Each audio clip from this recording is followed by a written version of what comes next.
La salvación de los paganos. Mínima fe necesaria para salvarse. Basado en la carta a los Hebreos, capítulo 11, versículo 6, que dice: Sin fe es imposible agradar a Dios. El que quiera acercarse a Dios debe creer que existe y que premia a los que sinceramente lo buscan. Primero, hay que creer que existe un ser supremo, al contrario de los ateos.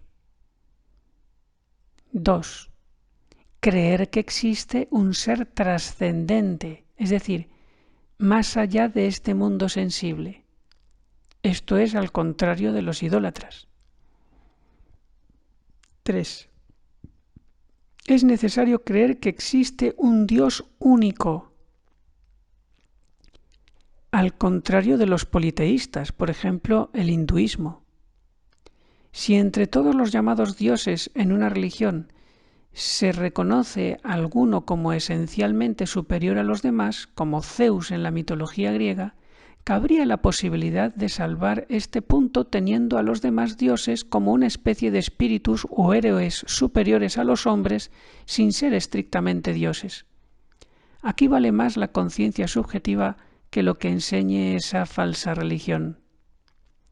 4. Es necesario creer que existe un ser distinto de todo lo demás, al contrario de los panteístas, por ejemplo, el budismo. 5. Es necesario creer que existe un ser remunerador, que premia a los fieles, al contrario de los deístas, por ejemplo, el dios de la masonería.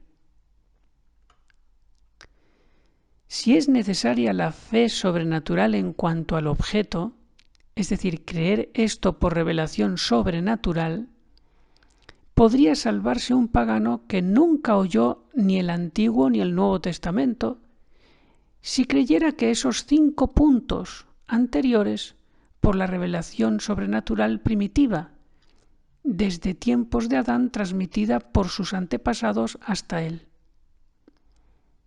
Si no fuera así, Dios revelaría privadamente a ese pagano lo necesario para que hiciera un acto de fe sobrenatural y así poder salvarse. Pero los paganos que pecan contra la ley natural consciente y gravemente se harían indignos de esa revelación y se condenarían por su culpa. Dios daría esa revelación por lo menos al que, ayudado de su gracia, luche por cumplir la ley natural. Los puntos 1 al 4 se refieren a la primera condición de la carta a los Hebreos: creer en la existencia de Dios con las notas mínimas que coincidan con el Dios verdadero. El punto 5 se refiere a la segunda condición de la carta a los Hebreos. Los paganos que ya admiten estos 5 puntos podrían salvarse si en lo demás están de buena fe y cumplen según su conciencia la ley natural. Por ejemplo, judíos, no cristianos creyentes, musulmanes.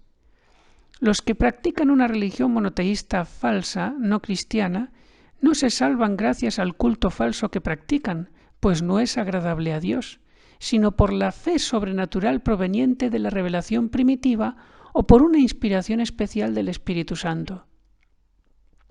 Si fuera cierta la teoría de que basta para la salvación del adulto la fe sobrenatural solo en cuanto a su principio, es decir, la gracia actual unida al uso de razón ante la revelación natural, no sería necesaria la fe en una tradición con revelación sobrenatural, ni una revelación privada que lo supla. Pero esto último es muy dudoso que sea suficiente para salvarse. Por eso es más apremiante y necesaria la evangelización. Según todo esto, no habría posibilidad de que alguien con uso de razón fuera al limbo, salvo tal vez niños o enfermos mentales inocentes.